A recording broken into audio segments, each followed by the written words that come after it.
Here at CPAC St. Louis with the host, one of the hosts, I'm going to say the host of CPAC St. Louis and of the Dana Show, Dana Loesch. Good to see you. Good to see you. Thanks for coming to my city. It's how excited are you that CPAC is in your town? I'm excited for a multitude of reasons because of the fact that all of my friends that I see all over the country, they came here to my city to see our traffic and to fly into our airport, which I love, but because of Democrat policies, it made it not a hub.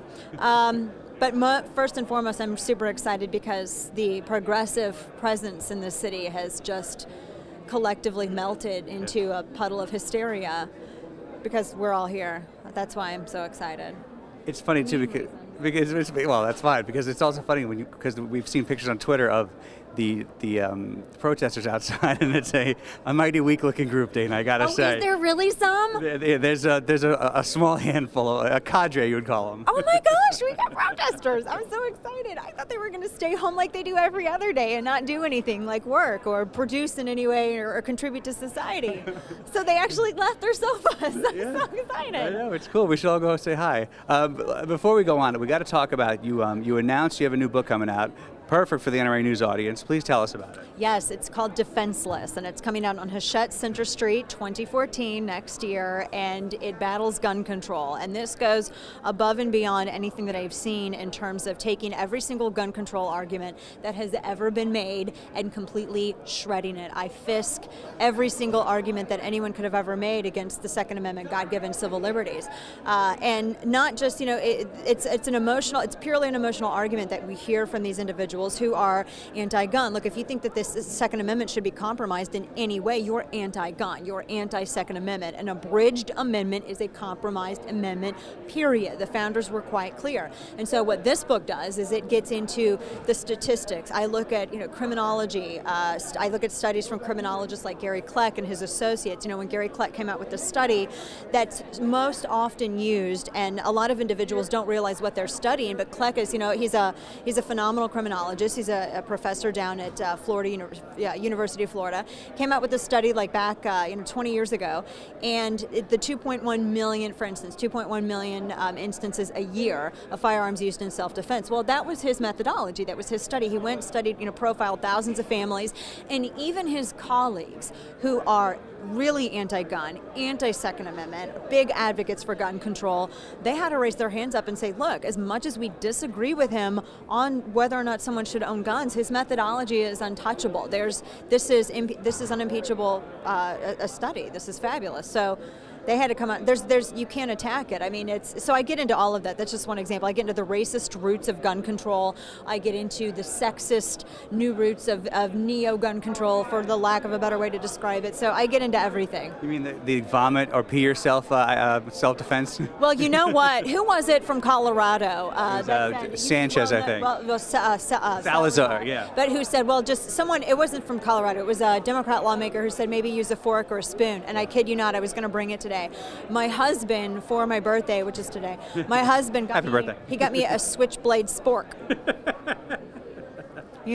Well, right across the river in Illinois, the Illinois State Police, on tongue depressors, there's the line of the Illinois State Police says, just throw up on your attacker. At iGold every year, they hand out tongue depressors. And that's the thing that angers me, because these people don't understand what rape or sexual attack, or when someone's attacking a woman, what that is. That just gets them off even more. It's about power. Rape isn't about sex, it's about power. You have these individuals who have no idea what the hell is going on, and they say, well, let's just do something to further degrade yourself and give these guys even greater satisfaction and a greater incentive to continue wanting to cause you harm or to cause you greater harm. They either don't understand this or they don't care about women's safety. We just did a couple shows from Colorado, and I know you were out there beforehand at the Magpul event when they were handing out their last 30-round magazines. The two senators were both recalled, and I'm sure you would love to have the power to recall here in Missouri. What is Missouri like in terms of pro or anti-Second Amendment?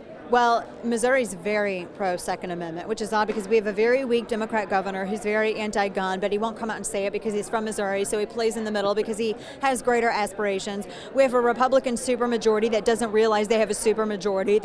It's like pudding. It's like a Jell-O pudding cup has control of Jefferson City here in Missouri. No, it's odd because my family are about 98% Democrat. wait, let me rephrase that. 98% socialist. And when you start talking about gun rights, that's when you cross the line. I had a cousin who went out and he said, because my kin's from the Ozarks here in Missouri, and he went out, he took a quarter, and he done scraped off the Obama bumper sticker off the bumper of his truck. Because Obama was talking about taking our guns. Wow. So, that's it. This sticker comes off. So, and he put that on Facebook. Wow. And I almost fell out over that. So, Mark, score little point for our side. But no, it's that's a dividing issue. When you start coming into Missouri, when you start coming into the Ozarks and Banjo Land, and you want to come and take and I say that with love because that's, I love my family. When you start talking about taking our firearms, you're going to see some pretty pissed off hillbillies. And I am one, so Right. I get angry. Don't come and disarm me. When you talk about listening to your show the other day, when you talk about the gridlock in Washington and what's going on, what happened with healthcare and what's going on with the shutdown, I was listening to you as you played the president live, pretty much challenging the Republicans. All of a sudden, he's got a whole new attitude. We're in Washington, unfortunately, we're in the bubble, but you're outside of Washington. Your listeners and you and the people you interact with here in like real America, what do they think of this administration? What's going to happen going forward? There's no confidence in this administration, and for them to sit here and try to spin, what was it, that National Journal poll that came out, they tried to say, well, look at this, the majority of Americans don't want government to be shut down. Well, that's not what the poll said. The poll said that the majority of Americans don't want you to couple Obamacare funding with the continuing resolution. Deal with these issues separately, and the only reason that they're not dealing with the funding Obamacare separately is because it won't stand on its own. Every single poll from 2010 on, it has never fallen below 51% in terms of unpopularity. That's right. It's been 51% opposition the entire time.